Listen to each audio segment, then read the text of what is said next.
السلام عليكم ورحمة الله وبركاته. أحبائنا الكرام، أسعد الله أوقاتكم أينما كنتم. يتجدد اللقاء والموعد مع حضراتكم ومحتوى جديد.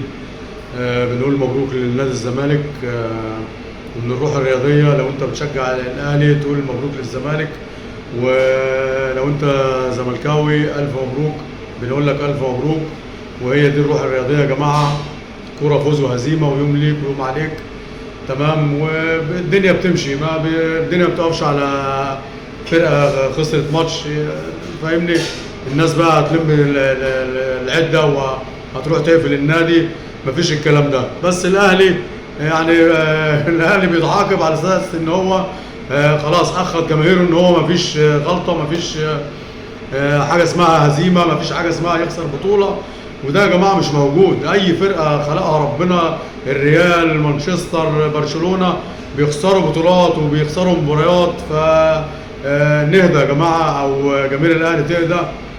وارد في كره القدم، والخطا او الهزيمه زي ما بيقولوا يعني بتقف عنده او ما بتقفش عنده. بتعرف اخطائك ايه وبتبني عليها، وبتحاول تطلع من الخطأ اللي حصل، وربنا يوفق الاهلي في القادم كده. كنا كتبنا بوست بنتكلم على اللعيب دونجا، ومدى العنف والقسوه او مدى الغل اللي كان بيتعامل بيه مع لاعب الاهلي امام عاشور. فيعني نال استحسان الناس، وكان في تفاعل وكده. كان الناس طبعا دفعت، بتوع الزمالك عن دونجا وبتوع الاهلي دفعوا عن امام عاشور. يعني انا بقول او حد بيقول لي اللاعب دونجا يعني ايه الغل اللي فيه ده تجاه لاعب الاهلي امام عاشور. فانا قلت له يا الراجل بيدافع عن التيشيرت بتاع النادي وكده. فدخلت ناس قالت لا ده لعيب يعني قاصد ان هو يأذي امام، وناس تانية قالت لك لا ده في غل شخصي بين دونجا وبين امام عاشور عشان امام عاشور بيلعب في الاهلي. فيعني ما هو برضه دونجا يا جماعه بيلعب في الزمالك، وكل التقدير للنادي الاهلي.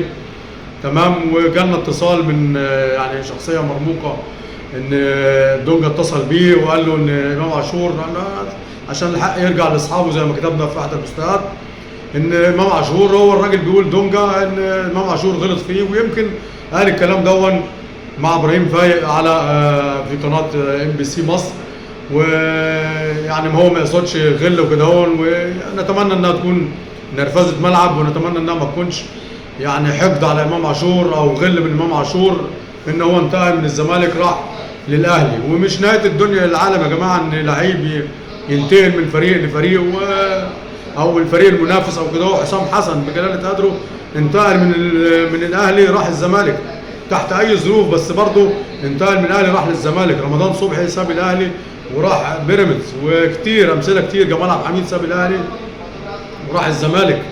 فيا جماعه نهدى شويه، وهي دي كره القدم، وهو ده العرف. مفيش حاجه اسمها يعني. حتى الكابتن حسام حسن كان ليه تصريح بيقول لك اللعيبه بتاعت اليومين دول مفيش حاجه اسمها انتماء، ومفيش حاجه اسمها وفاء. بيجروا ورا الشهره وبيجروا ورا المال. ف والله ما يعني ما بيشيلش الهم، وما بيشيلش سوري التعب غير جماهير الانديه، اذا كانت الاهلي او كانت الزمالك. مبروك للزمالك، والاهلي هنشوفه وهنتفرج عليه ونستمتع بيه بكاس العالم للانديه. نروح تاني لموضوع الناس اللي بتقول لك كابتن محمود الخطيب باع اللعيبه، وكابتن محمود الخطيب كان سبب في احد اسباب الهزيمه. طبعا ما بينتش الكلام انت لو بصيت على احمد عبد القادر، عشان باع احمد عبد القادر وباع ديانج. احمد عبد القادر ما كانش بيلعب، نسبه مشاركته قد ايه؟ وديانج ما كانش بيلعب، ونسبه دور على نسبه مشاركته قد ايه هتلاقيها قليله جدا. تمام. فدي اعاره. كابتن محمود الخطيب قال لك استفاد بيهم واستفاد بالفلوس ودعم الفرقه وكده. التدعيم جاي يا جماعه. منعم تمام، قبل ما يجي منعم كان الاهلي بياخد بطولات. مشي منعم برضه الاهلي هياخد بطولات. ما هو منعم كان في الاهلي، والاهلي اعاره قبل كده كلنا فاكرين. تمام. فمش هتقف على منعم ولا تقف على عبادر ولا ديانج يا جماعه. الاهلي ما بيقفش على حد، ويا ريت كل الانديه تعمل زي الاهلي وتدي فرصه للاعيبتها اللي في الاحتراف بره. ده حاجه جميله، وبيعود في الاخر على الكره المصريه. تمام. نتمنى من الاعلام انه يهدى وما يركزش مع لعيبه الاهلي. لعيبه الاهلي دي بشر، لعيبه الاهلي دي بشر، ولاعيبه صغيره في السن 22 و24 لعيب بيعيش حياته. ايه امام عاشور لعيب اتجوز ماشي، بيروح بمراته هنا او بزوجته بيتفسح، يا عم دي حريه شخصيه، انت مش هتربط الراجل، انت مش مشتريه جوه الملعب ومشتريه بره الملعب، يعمل اللي هو عايزه. ولو لعيبه الاهلي برده في الاخير جابوا ضربات الجزاء ما كانش في حد يفتح بقه، بتلاقي كابتن مجدي عبد الغني مركز قوي كل ما يجي يتكلم، ده اللعيبه بتسهر، ده اللعيبه مش عارف بتخرج، ما تخرج يا عم، ده اللعيبه دي شباب. تمام. لما يبينوا لنا خروجهم فين ويبينوا لنا اللقطات وبتاع، احسن من بيبقى في لعيبه في الزمن القديم كانت بتعمل حاجات احنا ما بنشوفهاش ويعلم بيها ربنا. فايه ده شويه كابتن مجدي. واخيرا الاهلي يا جماعه مباراه او كبوه وعدت، وجماهير الاهلي يعني انتوا ياما فرحتوا ياما، يعني الاهلي بيدخل 10 بطولات بيخسر منها 2 او 1. الاهلي الزمالك لو خد بطوله او 2 يعني مش كتير عليه يا جماعه، كلمه الحق بصراحه يعني، فاهمني. بنقول لجماهير الزمالك الف مبروك، لجماهير مدير الروح الرياضيه، لجماهير الزمالك وعشاقه، فيهم اخواتنا وفيهم اصحابنا، بنقول لهم الف مبروك.